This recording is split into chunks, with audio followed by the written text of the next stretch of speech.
Yeah, absolutely. And you mentioned universities there. Now, one of the videos that you were very well known for, I think 2 years ago, was Uh-oh. dealing with the worst hour and 10 minutes of anyone's life ever.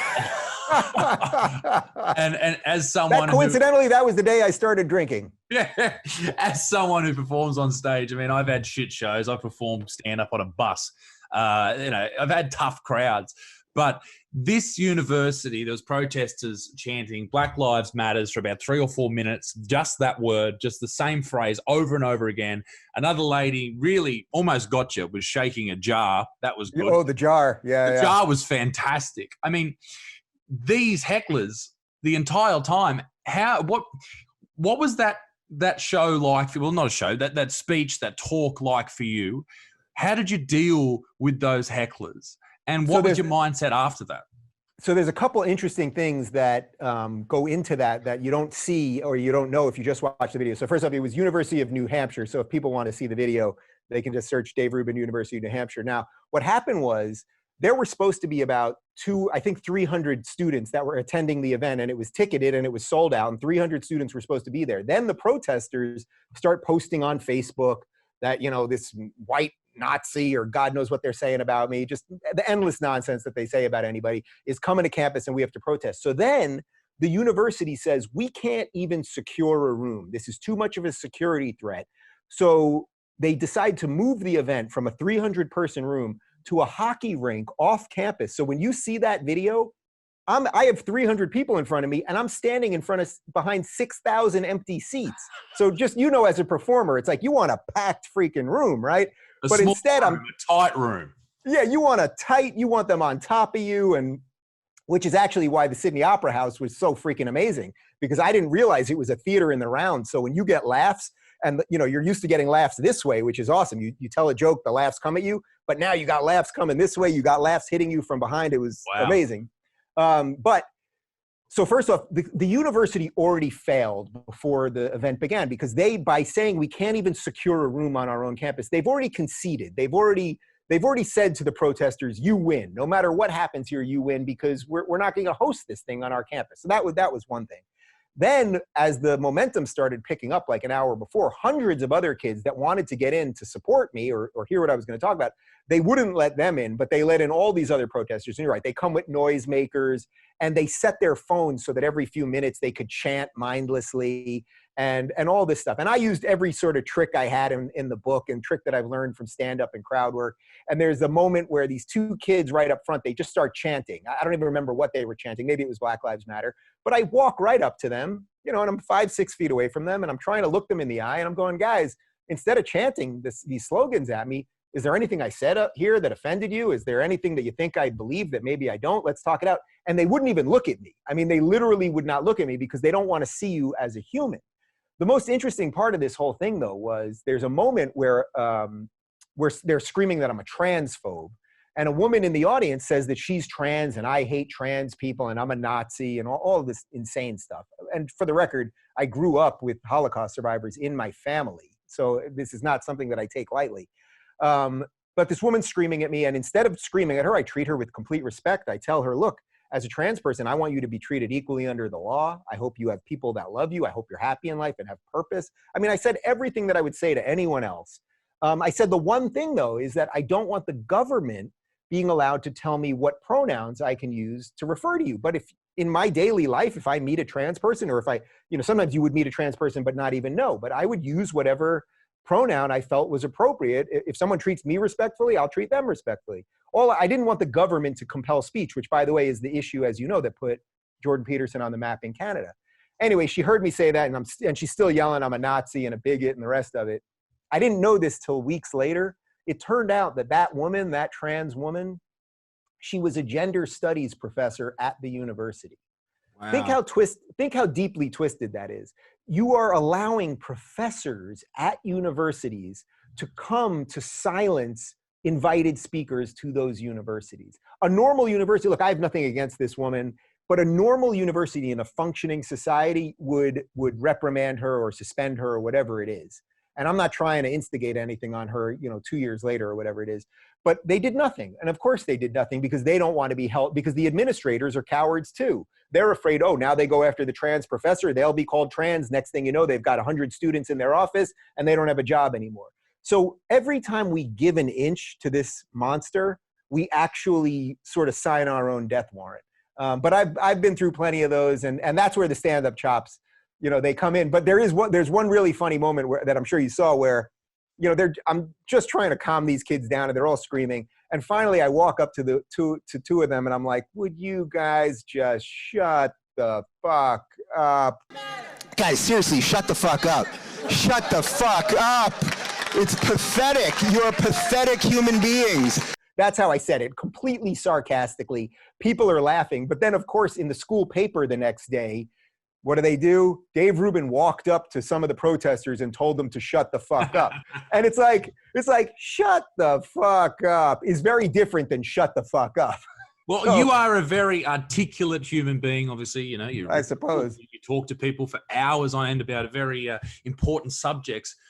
For me, like I wouldn't be able to contain myself in that situation. I would have turned into the biggest pig alive. I mean, you've done amazingly well. You know what? We all fight the battles a little bit differently. And I really mean that. You know, like some of us can do it a little more subtly. Some of us use, you know, it's like any comic, right? Some comics are insult comics. Some comics are sort of like highbrow thought comics. Like all of us have a different skill set, a different bag of tricks. So, you know, maybe you'll have your day when you get to deal with one of those if you haven't had it yet. I hope you get that day. I hope it comes. Yeah. And it's funny, you know, you talk about that lady who was a professor there. The attitude that there is no debate to be had is such a strange concept for me. For someone who, you know, I go to a party or I'm meeting someone for the first time, maybe we have a difference of ideas, we talk about it. But these people, they don't have that concept in the back of their mind. It's like, this is the dogma. This is the idea. This is the truth. This is the what is known as my truth, which is the most hilarious thing ever. Right, because my truth apparently supersedes everyone else's truth or whatever might be actual truth. How does that trump anything? Right. Yeah, exactly. Well, but the thing is that they want you, see, that's the thing. These are generally people on the left are sort of very anti-religion. A lot of atheists, a lot of nihilists in a way, all of that stuff. And yet they act very religiously. You're right, because they act like they're always mocking religious people. And I have found, you know, I spoke at Liberty University. That's the largest evangelical college in the United States. I went up there. They know that I'm married to a man. That's not something that they're thrilled with. They know that I'm pro-choice. That's even worse to most evangelicals than being gay married or being gay. And I have several other positions that they're not thrilled with. 14,000 people. It was the biggest audience I've ever spoken in front of. And they were thrilled that I was there. I got a standing ovation. I walked around campus. People came up to me, hugging me, shaking my hands, and it was great. Those are supposed to be the bad religious people, and they're just simply not. And then you get these sort of hyper secular people, and they act like the caricature of religious people. And that's a really interesting concept to me. Which also has led to some of my changing thoughts on the importance of religion in a way and religious stories. That has been my position on it for some time. With less people, and I'm not a religious person, but less people being religious, they need to find something that they can really put their teeth into.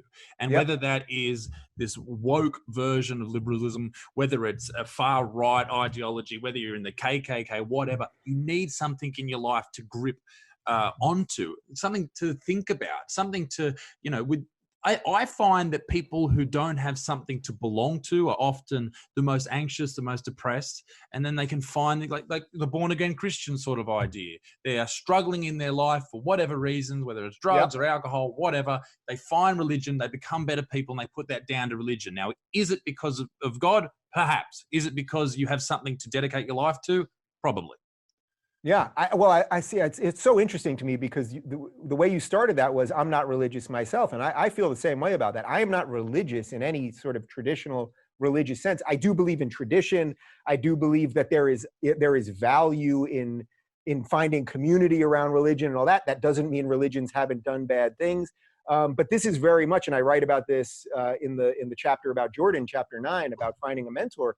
Jordan really did move me on this, the importance of sort of biblical stories to sort of undergird the truth. because without that, you're right. People have this endless hole. And it's not to say you can't be an atheist and be a freaking amazing, wonderful, decent person. And to like butcher an old joke, I mean, many of my best friends are atheists, right? So like I have tons of atheists that I love, but I don't think a society can organize around a lack of belief. I think we need something beneath that. And this has been an ongoing debate with, I think, some of the best thinkers that we have, where a lot of, I think the still left-leaning people think that the Enlightenment was the moment where human flourishing all began, you know, just a couple thousand years ago. There's a couple hundred years ago, sorry, that suddenly it was all sort of terrible. It led us to the 1700s and then boom, all these great ideas happened.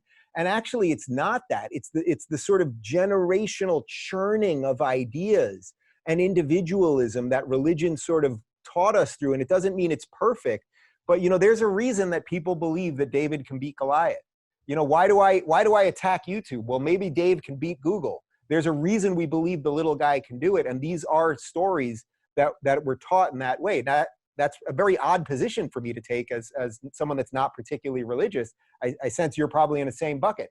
Yeah, well, it is the story passed down through generations. And I guess that's what the Bible is in many respects. It's a way to tell people, and, you know, we have it here in Australia with the Australian Aborigines. They have a very vocal way of telling their stories about the dream time. And they tell stories about, you know, this is how this happened to this particular person and then this occurred. It's an example to people of how something happened or why something happened or why you shouldn't do it. And my position on religion has always been, it was put in place to control people and to tell people how to do things or explain things through, fear of God, all that type of stuff. I was an atheist for a long time.